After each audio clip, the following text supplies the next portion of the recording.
తమ్ముడు ఏమో తమ్ముడు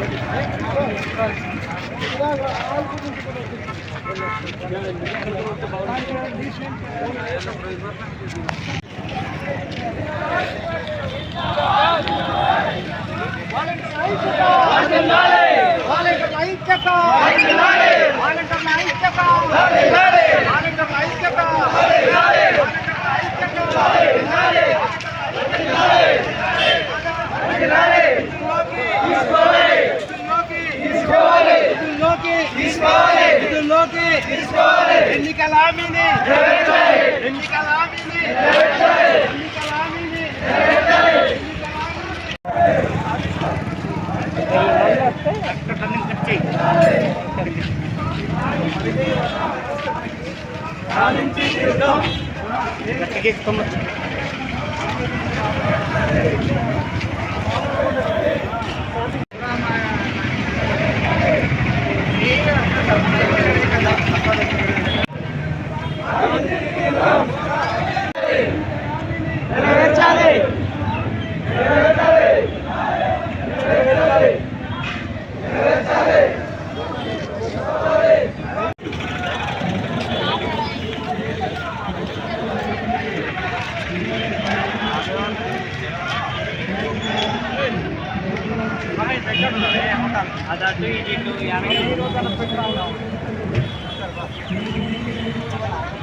ఉన్నాయి కదా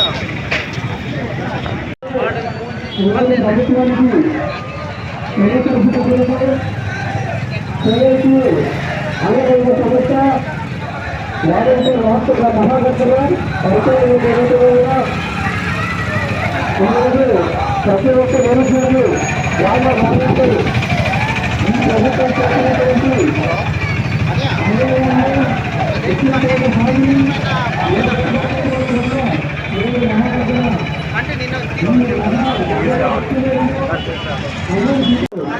వాళ్ళ ప్రభుత్వం మహాగడ్డల గడ్డల కోసం వచ్చిన మీ అందరికీ కూడా ప్రత్యేకమైనటువంటి గర్వంగా తెలియజేస్తున్నాము. వామపక్షి తరఫున అలాగే నా యొక్క నాయకులు ఈరోజు మన ముందు నడిపిస్తున్నందున ప్రత్యేకమైనటువంటి ధన్యవాదాలను.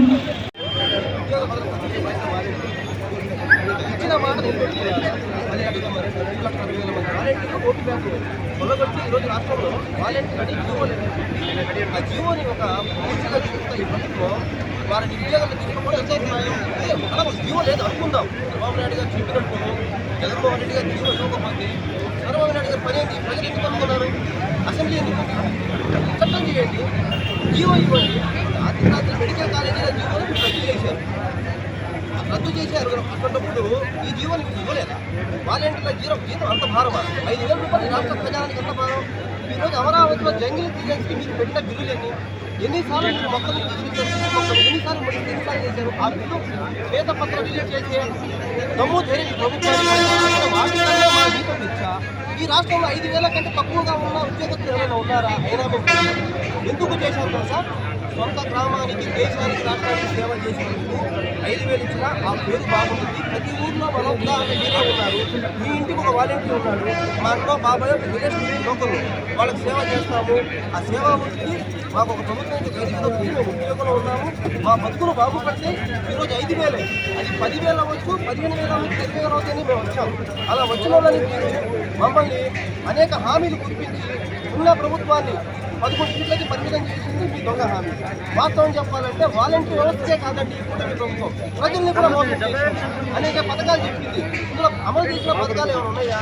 18 సంవత్సరాల నిండిన మహిళలకు ఇస్తాము, 10 రోజులు ఇస్తామన్నారు, ఇచ్చారా? పింఛన్లు ఇచ్చారా? ఆ స్పోర్ట్స్ కేటగిరీ తప్ప ఈ ప్రభుత్వం ఏం పెట్టింది? అంటే నాట్ ఓన్లీ వాలంటీర్ ఇచ్చిన 5 కోట్ల ప్రజానికానికి మోసం చేసింది. అందులో మరీ ముఖ్యంగా యువతని ఏ ప్రభుత్వం అయినా కానీ నిరుద్యోగం నుంచి వాళ్ళకి ఉపాధి కల్పించాల్సిన ప్రభుత్వాలు వీళ్ళు నిరుద్యోగులు కాదండి, ఇప్పుడు నిరుద్యోగులు అయ్యారు. వచ్చిన 5 ఏళ్లలో వీళ్ళు ఉపాధి ఏదో ఉంటుంది, అది గౌరవ జీతం అనుకోండి, ఉద్యోగం ఇంకోటి అనుకోండి. వాళ్ళు బతుకా ఉంటే హామీలు ఇచ్చి వాళ్ళ రోడ్డు మీద పడింది. ఇది ఏమైనా ఆత్మహత్యలు చేసుకుంటే ఎవరు రెస్పాన్సిబిలిటీ? ఇందులో ఎంతమంది మహిళలు 5,000 కోట్లు కష్టపడి పనిచేసిన మాకు 10,000తో పాటు గౌరవం కలిగింది. అదే ప్రభుత్వంలో ఉంటే 5,000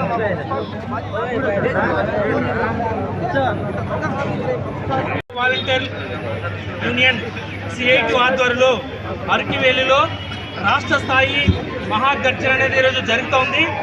రాష్ట్ర వ్యాప్తంగా అన్ని జిల్లాల నుంచి కూడా ముఖ్యమైన నాయకులందరూ రావడం జరిగింది.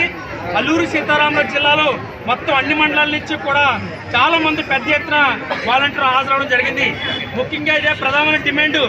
గతంలో ప్రతిపక్షంగా ఉండి ఎన్నికల్లో ప్రచారం చేస్తున్నటువంటి చంద్రబాబు నాయుడు గారు, ఇప్పుడున్న కూటమి ప్రభుత్వం పవన్ కళ్యాణ్ గారు పదే మీటింగ్ల దగ్గరికి వెళ్ళి వాలంటీర్లు నా అన్నదమ్ములు, నా అక్క చెల్లెళ్ళు అని చెప్పి మీకు 5,000 ఏంటి 10,000 రూపాయలు ఇస్తామని చెప్పి మిమ్మల్ని అందరినీ కూడా మేము పనిలో పెట్టుకుంటామని చెప్పేసి చెప్పినటువంటి మాటలు ఏమయ్యాయని చెప్పేసి ఈరోజు అడదలుచుకున్నాం. ఈరోజు వాలంటీర్లు కాదు వాళ్ళు, ఈ రాష్ట్రంలో నిరుద్యోగులు.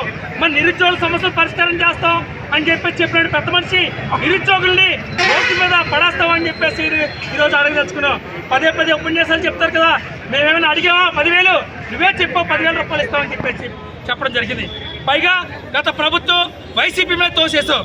సరే, వైసీపీ చట్టబద్ధత చేయలేదనుకోవచ్చు, మరి నువ్వు వచ్చిన తర్వాత దాన్ని చట్టబద్ధత చేసి వీళ్ళందరినీ ఉద్యోగాలు ఇవ్వచ్చు కదా. ఈరోజు ఒకటే చెప్తా ఉన్నాం, ఎన్ని ఇబ్బందులు పడుతున్నారంటే ప్రజలు గ్రామ స్థాయిలో వాలంటీర్లు ఉండడం వల్ల అనేక ప్రభుత్వ కార్యక్రమాలు, అనేక ప్రభుత్వ సంక్షేమ కార్యక్రమాలు ఇంటి దగ్గరికి వెళ్ళి సర్వీస్ చేసేవాడు. ఈరోజు ఏమైంది? ఈరోజు డిఆర్డిపిలో బియ్యం 10 కిలోమీటర్లు నడుచుకొని తేవాల్సి వస్తుంది. అలాగే పెన్షన్ల కోసం వికలాంగులు ఎంఆర్ ఆఫీస్ చుట్టూ, ఎండి ఆఫీస్ చుట్టూ తిరగాల్సి వస్తుంది. ఇదే ఆ వ్యవస్థ ఉండుంటే అంత ఇబ్బంది వచ్చేది కాదు. మీరు కాలంతో ప్రజల దగ్గరికి వెళ్ళి అడగండి వాలంటీర్ వ్యవస్థ ఏ రకంగా ఉండేదో. ఈరోజు సర్ర వచ్చింది, ఎన్నికలకు సంబంధించి ఓట్లు వెరిఫికేషన్ చేస్తున్నారు అన్ని గ్రామాల్లో. అట్రప్లో పోయింది, ఎక్కడ కూడా సక్రమంగా జరగలేదు. ఈరోజు అదే వాలంటీర్లు ఉంటుంటే ఈరోజు ప్రతి ఇంటికి వాళ్ళు వెళ్ళి ఖచ్చితంగా ఈరోజు జరిగి ఉండేది. అది వాళ్ళ తాలూకు పని సత్తా. కాబట్టి ఇందాక మన సోదరు చెప్పాడు 5,000 రూపాయలు అంటే ఏం సరిపోతుంది? 5,000 రూపాయలతో మా సొంత ఊర్లో, మా ఊర్లో, మా ప్రజలకి, మా అన్నదమ్ములకి సర్వీస్ చేస్తామని చెప్పేసి ఒక సంతృప్తితో ఇప్పుడు 5,000తో చేశారు తప్ప ఏదో నువ్వు జీవపత్యాల కోసం కాదని చెప్పేసి చెప్తున్నావు. ఇప్పటికైనా చెప్తా ఉన్నాం, రేపు రాబోయే స్థానిక ఎన్నికల్లో వాలంటీర్ సత్యంగా చూపిస్తాం.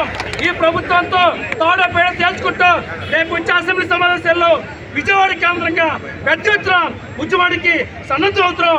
ఆ సన్నద్ధం కోసమే ఈరోజు మహాగర్జన పేరుతో సన్నాహక సమావేశం జరపదలుచుకున్నాం. మొత్తం లక్షలాది మంది విజయవాడ వస్తాం, తెలుసుకో. అవసరం అనుకుంటే పవన్ కళ్యాణ్ ముట్టడి చేస్తాం, చంద్రబాబు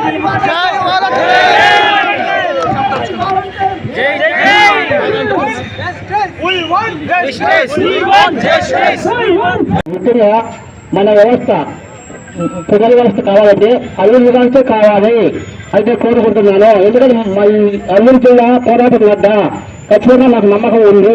మన ప్రాజెక్టు వ్యవస్థ అంటే పాడేరు అల్లూరు సీతారామరాజు జిల్లా నుంచే ప్రజా వ్యవస్థ చేయాలని కోరుకుంటున్నాను. థ్యాంక్ యూ, ధన్యవాదాలను. మనం అందరూ కూడా మనస్ఫూర్తిగా అన్నకి మరి చెప్పట్లేదు, అభినందనలు తెలియజేయాలి. సుదూరంలో గడప సుమారు 1000 కిలోమీటర్ల దూరం నుంచి ఆయన మరి అలా ఉన్నా కూడా ఒక వికలుడైన అమ్మాయి అయినప్పటికీ కూడా ఈ యొక్క పోరాటం పట్టు విడకుండా మన అల్లూరు జిల్లా విచ్చేశారు. ధన్యవాదాలను. అలాగే జాతీయ నాకు నటించే లక్ష్యాలతో థ్యాంక్ యూ.